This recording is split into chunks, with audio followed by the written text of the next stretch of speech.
swiping at anybody when they're going up for a shot inside. Aldridge will get a breather. Quintrell Thomas, a 6'7" freshman out of Newark, is back in. He played limited minutes in the first half.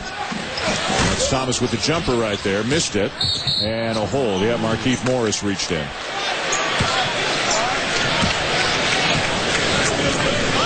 Well, you had your guy pegged when you wanted to talk about one guy walking into the building tonight. It was the guy on the right, Cole Aldridge, that you wanted to talk about. And he and Collins, they're really the two key guys, the two key links to last year, and they're both playing like stars tonight. I told him that I'd like to have been coaching at Minnesota when he was growing up, and he'd never gotten out of the state.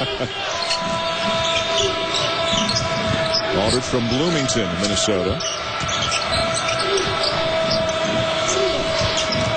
Wolfinger, again, not really a post-up guy, more of an outside shooter. Misses the jump hook, but then called for the foul, trying to keep it alive. That was a tough call, because Wolfinger did a great job going after the ball, and it's kind of a ticky-tack push-off, but he did what he had to do to try and get it back. Here in Kansas City, semifinal number 2, Syracuse won the opener. Kansas taking it to Washington. One of the greatest players in Kansas and college basketball history is Danny Manning.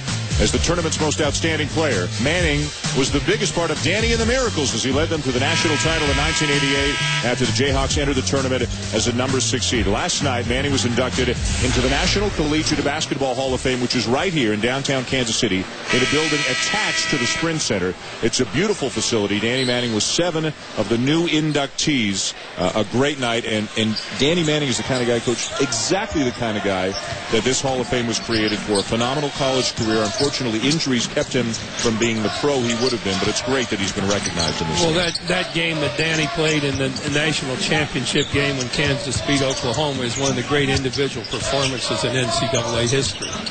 31 points and 18 rebounds to lead the underdog Jayhawks to a national championship. You know, I'm really pleased with the development of the College Hall of Fame and the job Jim Haney and his people have done with it, because I think the Naismith Hall of Fame has gotten to be a professional and a foreign Hall of Fame more than anything else, and they've done, I think, a particularly poor job of recognizing contributors.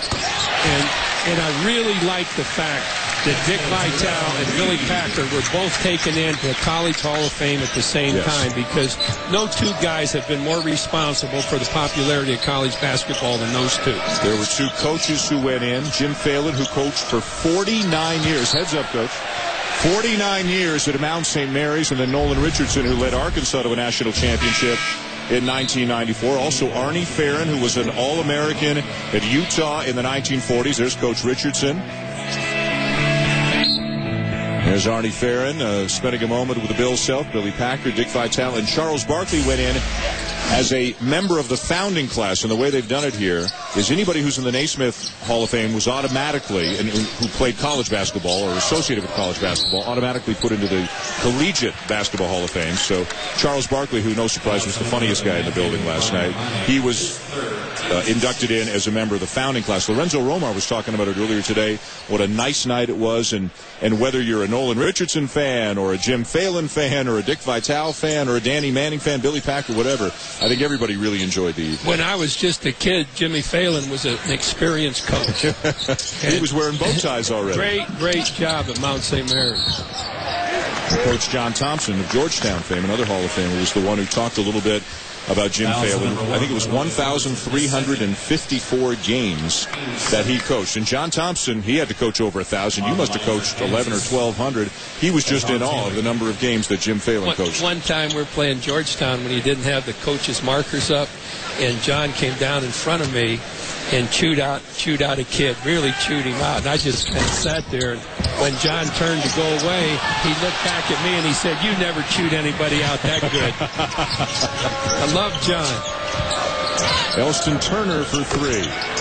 3-point basket, number 31, Elston Turner. Just a brief stoppage as the net got tangled up in the rim. That's first points in a while for Washington. They're trailing 49-31. We've kind of gotten away from the game a little bit here, and I'll go back to it by saying this is a time when, with tomorrow night's game looming, Kansas has an opportunity to rotate guys in and out as long as it doesn't really cut into their lead, get other people playing time, and save the wear and tear on 2 or 3 of the kids they're going to really depend on in tomorrow night's game against Syracuse if this game stays like it is. How much of a difference is there in the 3 hours of extra rest that